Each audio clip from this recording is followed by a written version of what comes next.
I'm always very pleased and honored to be here at the Future of Science, knowing that my audience is full of students and young people. I was thinking to what my grandma would say. So you do what you have to first, and then you can do what you like after. So basically, I decided to divide my presentation into two. I believe that you've been presented with quite a wealth of data, even more than necessary. So I'd like to present you with very few data. One hasn't been referred to so far, and I believe it is quite important. Obviously, technology is something important, but you also have to consider society and the rest, and then I'll be talking about innovation. This is a piece of data that I wanted to share with you first. This is the first time that this is being shown. This piece of data has been presented by Eurostat. These are the EU citizens who have never had the internet. They only use conventional smartphones. So how many are they? Well, in Italy, there are quite a number. 28% of the Italian population, nearly 3 out of 10, which is twice the European average, which is 16%. In certain countries, as you can see on the map, though there are much less of that, there are nearly next to zero, as in the Netherlands, for example. So everybody actually having an internet connection. Well, this is an important piece of information. Whenever we refer to digital revolution, I think it is only right to highlight how many nice things are being brought about, but we also have to consider that 28 Italian citizens are going to be left out. This figure has been increasing or enhancing over time. Between 2010 and 2015, the number of the internet illiterate declined. Bulgaria, Greece are perhaps the only countries that do worse than Italy, and Romania as well. And this is not just an infrastructural data in that these people have no access to the internet. This is not the only problem. There's a cultural problem that I wish to highlight. This is a figure that has been made known by the Istat and confirms the above. You see that in the south, basically, you have more people who have never had contact with the internet, and people of a certain age, so older people. And people with a lower level of culture have no access to the internet. So there's also a gender difference, especially after a certain age. And then I was also referring to culture. With my colleagues, so we've been trying to introduce a new indicator, which we termed being open to what is new. At times, it looks like it is one's personality. Whenever you refer to a new field of research, as if it could be nanotechnologies or biotechnologies. Nowadays, we could refer, for example, of artificial life or genetic editing. So whenever such subjects are brought about, there are people who react very differently. And as a matter of fact, that there are those who can be more open to what is new. And as you expect, young people are usually more open. And people with better education are more open, not because they can avail themselves of greater information, but because they are welcoming innovation, because they can manage the consequences and the negative consequences more swiftly. So since they have a greater training, they feel they cope with potential negative repercussions. And this was what I felt I had to say. No. The chairman referred to this book, kindly enough. This is a small book of mine called Per un pugno di idee, for a handful of ideas, where basically what I say is that to understand all innovations, digital innovations involved, we cannot just focus on technology. Technology obviously playing the lion's share when it comes to innovation, but there are other aspects all the same to be always considered as it, thus being, for example, society and culture. This is not just theory. This is something that has a direct repercussions to all of us. Now, to refer about something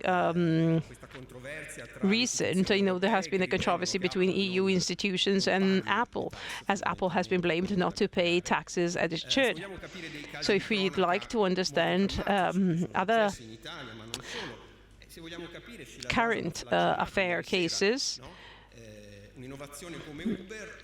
and we've just heard, for example, that an innovation such as Uber is not just a new way to transport people, but it has to be seen in a social context where it may have different repercussions. It could be ruled or could be left free of rules.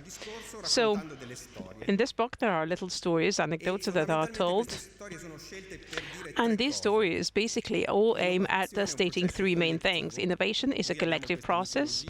There's a myth of the one who brings about innovator as if he were a madman with strange ideas. This is not the truth, because, as a matter of fact, innovation affects us all, at least as users. Innovation is not a linear process. It's a second assumption, and this is the subject that I always bring up when I'm told there could be unexpected consequences being brought about by innovation, and that is going to be the responsibility of the innovator or the company developing that innovation. So all the charity, for example, that Gates and Zuckerberg can put together.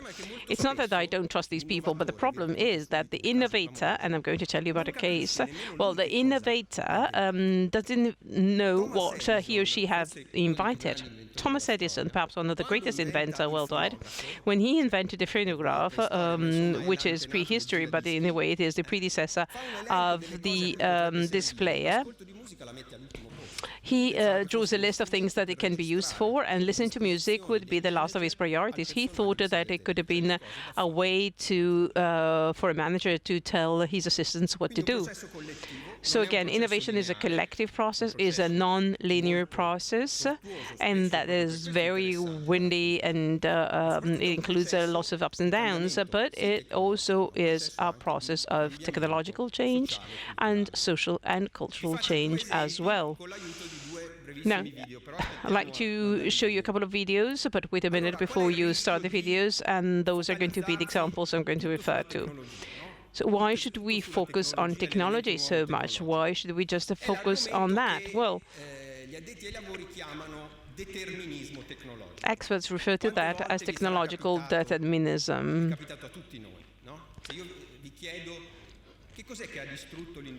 If I ask you what has destroyed the disc industry, if I ask you why, then what would you answer me back?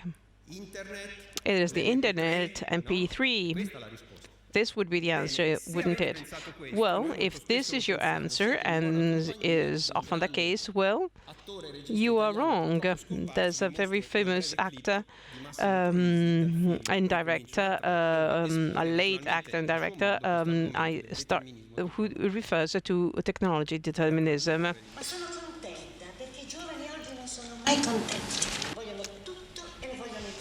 I'm glad, because young people are never happy. They want everything, they want it fast.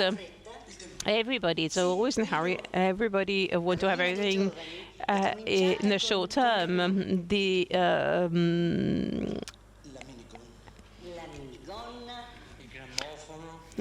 tragedy of young people started with the miniskirt. Perhaps also the disc player. Well, with all these things, people just make love in the middle of the street. I don't know whether you're familiar with this movie. There's this young man that is being excessively protected by his mom for trying to protect him for the rest of the world, and she starts out saying that tragedy, young people starting with a miniskirt, and then the young man says the disc player as well. Again, the new technology is found guilty for all the evil things that have happened afterwards. Earlier on, I referred to the crisis of the disc industry. Well, MP3, we're all familiar with, which is the more widely disseminated format to listen to music nowadays. Well, MP3 was born in a very interesting, under very interesting circumstances. An Italian engineer, Cariglione, asked his colleagues to join him. He was looking for a way to share music, video, considering the constraints that are existing at the time. A tender was put together that was financed by all of us, all the European institutions, and the large-sized companies were all involved. And as a result, and I'm going to be a bit blunt on that, the result is just but an algorithm, and that algorithm basically sacrifices certain frequencies that are not so important for the human ear, to the benefit of the measure of the file. Two American people then set up a company using MP3,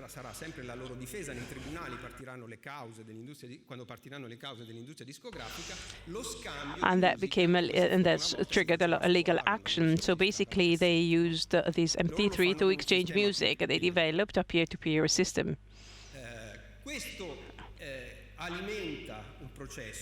This triggers a process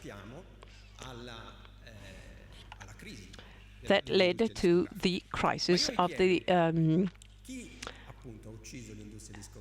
industry of discs. But who was the killer? Was it Mr. Cariglione that asked his colleagues to put together this MP3, or were the engineers that developed the MP3, or were the Napster people that circulated that, or were the disc industry that underrated the importance of the process, or were perhaps the music listeners, the people listening to music, a new generation of people listening to music who basically forgot about the quality? If you ask a sound expert about the MP3, you'll be told that it is terrible because it distorts sounds. But innovation is the result of technology combined with a change in society. So there was indeed a group of people that were willing to forgo part of the quality of sound for the sake of having the possibility to have music circulate. So who was the culprit? All and everybody, even the European taxpayers that made the money available for this algorithm to be developed. And then Susan Vega, perhaps a singer, because since the algorithm had to be tested, and the most sophisticated instrument is the human voice, and her song was used, Susan Vega's song was used to see whether the MP3 could come up with a satisfactory solution. Now, last anecdote, highlighting again that innovation cannot just be brought about through technology. This is an anecdote dating back to 1968. I'm referring to the Olympic Games in Mexico City. So the athletes are getting ready for the last competition, and there is one of the athletes that is jumping completely different. So everybody is jumping on their womb, and he would jump on his back. And indeed, the story of this video is sometimes to innovate, you have to go backward, because he was jumping on his back. He was the athlete that actually marked an innovation, so much so that that innovation is called after him. And he jumps on his back because he cannot jump forward as efficiently. Well, obviously, nobody has done that before, but luckily enough, and he was the innovator, and he was a lucky man, because mattresses were introduced, soft mattresses, because earlier on, jumpers would fall on sand, and he would obviously be seriously hit if that was the case. But he perfected his technique. He got to the Olympic Games. He was included in the team, and now we're going to see the last bit of the anecdote. The 1968 Olympic Games proved to be a turning point in the history of the high jump event. Into the Mexico City Olympic arena came not only a new name to the sport, but a new approach, which was to revolutionize the high jump event. Dick Fosbury from the United States demonstrated a new style of high jump which some considered strange and awkward. It was a jump he had devised in the previous years, and one which unsettled his opponents. While the crowd at first saw him as a novelty, his continued success at clearing the ever-increasing height soon made it apparent he was a serious contender. Valentin Gavrilov from the Soviet Union failed at his attempt of 2.22 meters, while Fosbury and his US teammate Edward Carruthers cleared their way to a jump-off. The bar sat at 2.24. Carruthers failed, and Fosbury took his new style of high jump over the bar and into the history books. Fosbury had won his gold. Within a few years, the Fosbury flop had become the standard method of jumping in this great Olympic sport.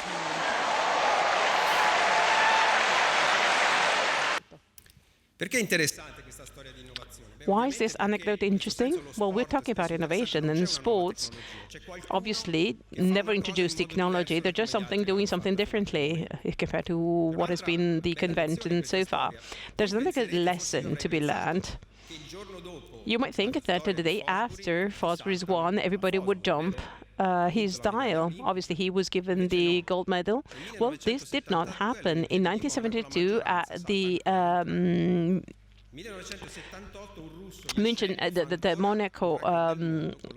Munich Olympic Games, everybody would still jump the same, and not as Fosbury. Pinocchio was referred to this morning, and so people basically did not trust Fosbury and his medal, adopting his style.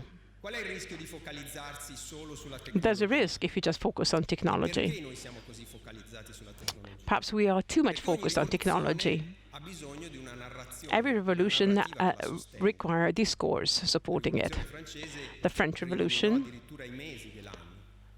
brought it to renaming the months, for example. And what is the discourse for the digital revolution? Well, when historians will refer about what is happening over the years, they will probably refer to the entrepreneurship and the courage of certain companies, but they will probably also refer to the discourse, to the way basically the narration has been presented to the general public. These technologies, being new, are cool or smart, hence they might not be obliged to comply with the usual obligations, respecting privacy, paying taxes, giving back profits, or paying back musicians, journalists, who have you. So this excessive focus on technology, which is something that involved us all, there's something that has displaced our political institution, digital corporations obviously are pursuing their own interests. So basically, even the newspapers, the information network have been, in a way, found themselves a bit at a loss. And we have a journalist amongst us, and he knows what I'm referring to. So an excessive focus on technology, forgetting all the rest, has brought us to a situation where we are accepting this discourse. Obviously, I have no pre-packed solution. I don't think that we should close our eyes faced with technology and innovation. Obviously, all innovation, including the innovation of digital revolution, can create advantages and disadvantages. I think that 3 words should be added. On condition that, because certain conditions must obtain for then being fruitful. In order to regulate an environment, well, that environment has to be understood. And this is the major challenge ahead of us. We have to understand before we pass laws or regulate. These technologies, for example, contributed into transforming certain habits we had, such as reading the news, listening to the music, but these habits of ours have been transformed so much that we cannot recognize them anymore.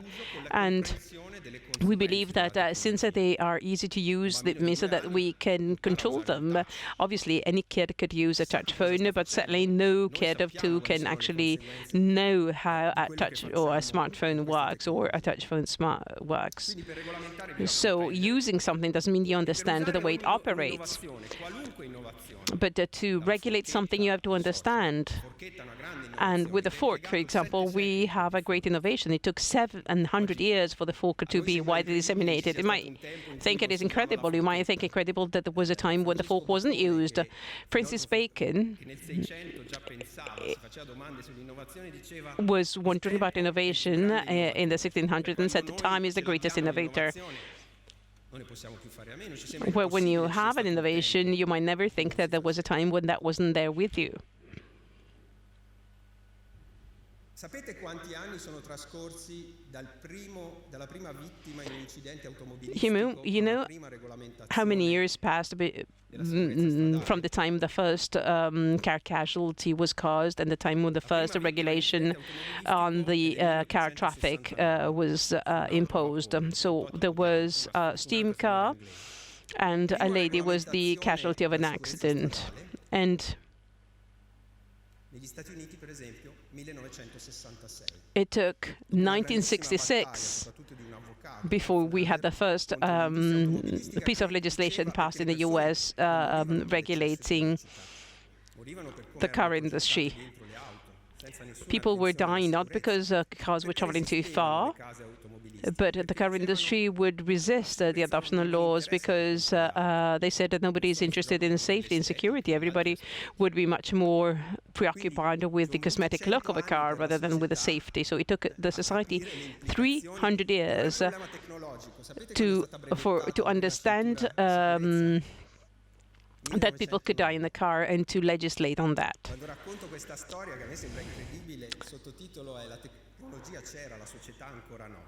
So sometimes the technology is there, the society is not ready for something. The same goes with safety belt in the car that were available many more years before they became mandatory.